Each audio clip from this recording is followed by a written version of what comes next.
All right, let's take you back now to one of our top stories. Crime intelligence boss Dumisani Khumalo set to conclude his testimony before Parliament's ad hoc committee today. Yesterday, MPs grilled him on a variety of matters. This includes the disbandment of the political killings task team and criminal cartels' alleged infiltration within the justice system. Khumalo says a risk analysis had revealed that almost the whole SAPS in Gauteng was working with criminal cartels. Let's get you the latest now with SABC News reporter Mkhokheli Bandla, who joins us now live from Parliament. And Mkhokheli, we've become accustomed to some fiery questions from some MPs who are hoping to help South Africans get a better sense of whether or not there's any credence to those claims about infiltration within the work of the SAPS.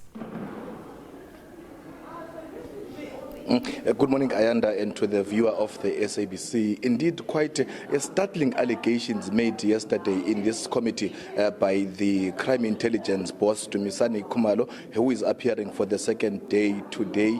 Startling because he did tell South Africans that we are in a problem where we have serious criminal syndicates and drug cartels that are operating within the country. Now, what is going to happen is that the MPs are going to try and ventilate those allegations that were made by crime intelligence boss Dumisani Khumalo today from yesterday. We know that the committee yesterday started at around 11 in the morning. It was a 10-hour-long testimony because he concluded just after 9 o'clock yesterday evening. But now what we're going to do is that we have one of the committee members just to give us a picture and maybe what is expected to take place today. We now know that the proceedings are expected to conclude a bit early as compared to yesterday. But let us invite Xola Nqola, who is also the member of this ad hoc committee. Xola, if you can briefly give us a picture of what is expected to take place today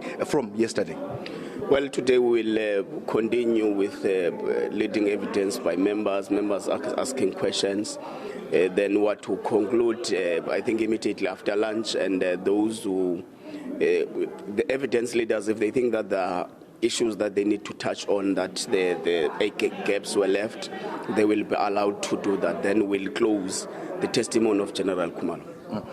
Any specific detail that you think that the MPs will want to ventilate from what has been said already, and also to dig deep on what the crime intelligence boss Dumisani Khumalo has said already?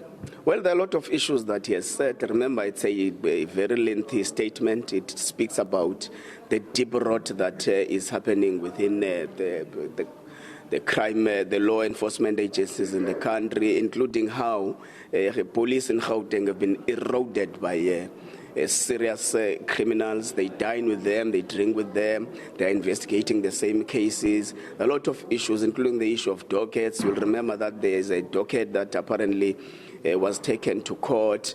A lot of things that, remember, he's the head of crime intelligence, so they have got a first-hand information around these things, including his arrest by IDEC, how some IPID members were taken by IDEC. There are a lot of matters that the MPs are going to pick up. The process leading boss, remember, he's also the project leader of the PKTT. So the process leading up to the actual dissolution, how do they link it with what they say is the P5 drug cartel? So they must tell us, because we don't only receive allegations and leave that lie. So we are probing deeper to what has been said. But part of what we'll recall is that he is actually supplementing what General Nqola was saying. And you'll remember that at the appearance of General Nqola, he kept on saying General Khumalo is going to come and dig deeper on this part. General Khumalo is going to come. So he's actually doing that.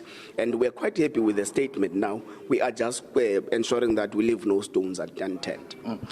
Quite startling allegations made by Dumisani Khumalo before this committee. What would you say is the meaning to a South African sitting at home if these allegations are anything to go by? It would actually mean that there is a tampering of the safety of our own people.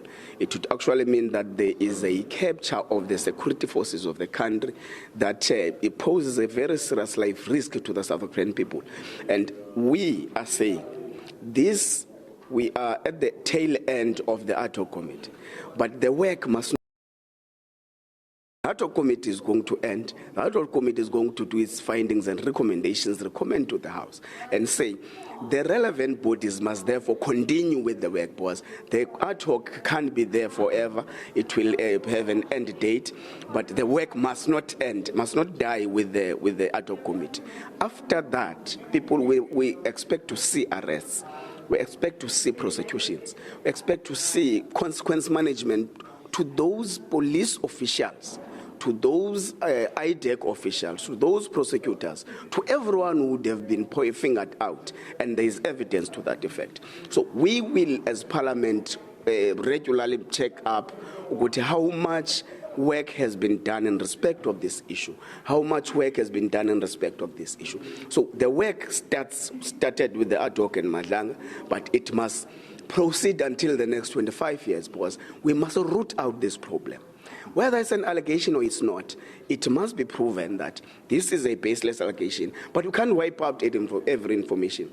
There are areas where we think that this one can be followed up immediately. This one, let's give them time to investigate. This one and that and that. So the work still continues even at the closure of the ad hoc committee. Yeah, it's almost 10 o'clock, and I know I have to release you because the committee is going to start any time from now. We know your next witness before this committee is going to be Robert McBride, I think on Tuesday next week. But what are you expecting from him as a witness? He must give us his side of the story. He has been accused of having submitted IP to rogue elements for a very long time, and he has been accused of plotting against police officials. He must come and tell us, why did he do it? Did he do it or he didn't do it? Why did he do it? Then we probe it. Then that's it. And the rest of them are going to come. Thank you. There you have it, Ayanda. That is the member of the ad hoc committee here in Parliament, Xola Nqola, giving you a detail of what is expected to take place now as the committee is sitting from now at 10 o'clock.